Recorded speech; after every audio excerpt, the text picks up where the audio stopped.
Now in Vermont, many people are going to be laughing at this, but there is a distinct possibility that Hillary Clinton will basically squander Vermont, and it really would be the only way to describe that. And I say squander because to think about it, the only president in the past, well, I mean, the Reagan days, he was winning every state. But George H.W. Bush won Vermont in 1988, but that was only because he was under very weak pressure from Michael Dukakis. But you can see on the screen, Donald Trump won the primary there. There was not that large of a voting base. It was only about less than 62,000 voters. But in the Democratic primary, there was about double that, 135,000. And Bernie Sanders won by a massive margin, so large, in fact. And keep this in mind, he won 86% almost. Hillary Clinton got 18,000 votes. Who got the most in the Republican primary? Donald Trump. He won about almost 20,000. John Kasich was the next one with 18,000. So technically, Hillary Clinton in the Democratic, if you look at the total amount of votes, she was the fourth largest vote getter in the primary. So, you could take that for what it's worth. I do believe there's going to be some, you can't say, well, people didn't vote for her in the primary, so they're not going to vote for her in the general election. That's true. That there's going to be a lot of people that are going to say, well, we're not going to allow ourselves to vote Republican under any circumstance at all. So they're going to vote for somebody else. They're going to vote, and some of them will vote for Hillary Clinton as the logical next choice after Bernie Sanders bowed out. And Bernie Sanders has come out and said, yes, we're not going to fight the system anymore. We're going to pledge for Hillary Clinton. Wow. After this resounding, some of these victories in Oregon and then Vermont and New Hampshire were just so tough for anybody to deny, that I'm not sure why people turned out anywhere to vote for Hillary Clinton, because the enthusiasm just wasn't there. I'm not sure how it happened that she won so many states, but apparently, maybe I'm out of touch. But I'm going to get to that later. Why there's states that she's in trouble in that are blue, and why is there states that obviously she's going to win and win by a large margin. But in Vermont, as you can see on the right side of the screen, you still have Mr. Gary Johnson and Jill Stein. And I'm sorry if I'm using Wikipedia for all this, folks, but despite somebody showed me yesterday, yeah, I can modify Wikipedia and screw with the results. Well, sorry, but usually those get fixed, so you can screw with them. But people do check and they do modify. So I'm going to use this consistently. If somebody has an error that they can prove, please by all means post and comment on whatever video you see this on. But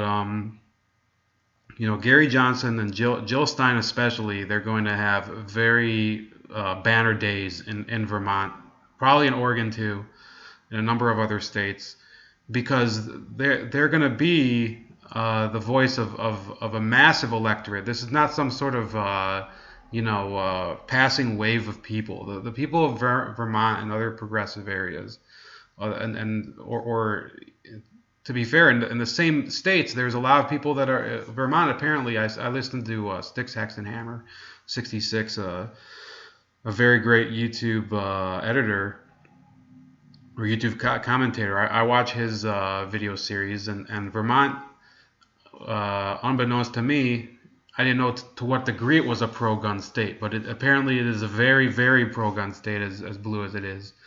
And Hillary Clinton is going to have a hard time getting pro-gun people on the right to vote for her, even if she is, let's say the saner candidate, according to some of these Bush-era Republicans. The saner candidate is still going to take away their guns, so they're going to vote for, guess what, Donald Trump or Gary Johnson. And then on the other hand, the progressive crowd in Vermont, they're not going to go and throw in the shovel and join Hillary Clinton. They're going to pitch their ballot for for Jill Stein. And Jill Stein's run a campaign as good as she could. For somebody whose values I don't share at all.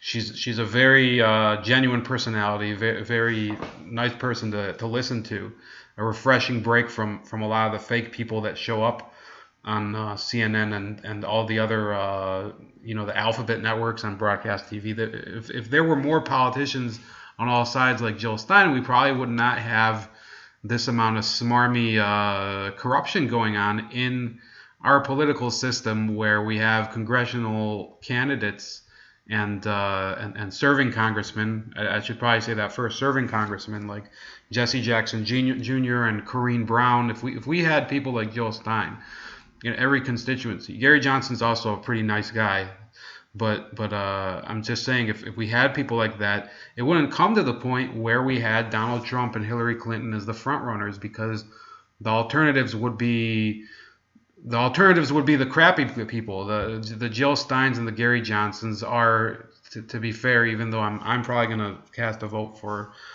Mr. Trump. Those are actually like preferable on a personal basis. I mean, I'm not going to make a case against that. As much there's admirable qualities of Donald Trump. I'm sure somewhere there's a few positive things to say about Hillary Clinton's personality, but they pale in comparison to these two people. And the voters in Vermont are cut from a different cloth. They're not the cynical, hard-nosed urban voter that they've thrown in their ideals. They're the people that they've come to believe in whatever phony baloney philosophy they believe in, if it's progressivism. And sorry, I'm digging at you guys again, but it is a bunch of crap. But the people that live by it, the people that do practice it, if they exist, and if they and where they congregate, which is states like Vermont and Oregon, they're not going to want to vote for Hillary Clinton. They themselves do not want to throw away their ideals, and it's their right.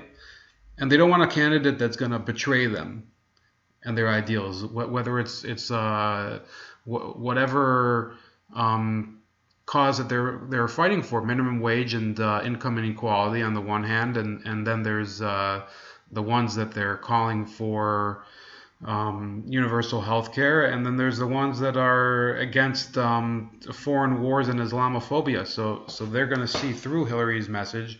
They're going to actually they're going to condemn her as a racist for a lot of her clearly condescending policies towards Black American felons and convicts that maybe would not have become convicts and felons if not for her crime bill in the 1990s. So that's a point of circumspection. I think it's a valid cause that they're bringing up, whether you're progressive or conservative. We're talking about trying to keep people in the workforce, not trying to keep them in the penal force. So I can't fault people for voting for Jill Stein. I'll tell you progressives the truth. If despite all of her policy leanings, I probably would vote for Jill Stein without hesitation if she were the only candidate besides Hillary Clinton, because we're not talking about values or positions anymore. We're talking about points of integrity and the record of action.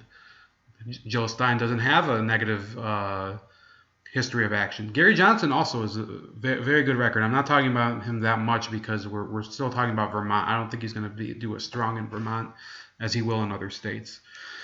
So moving on, I believe the next state we would come to would be, let me see. Let's think about a juicy one.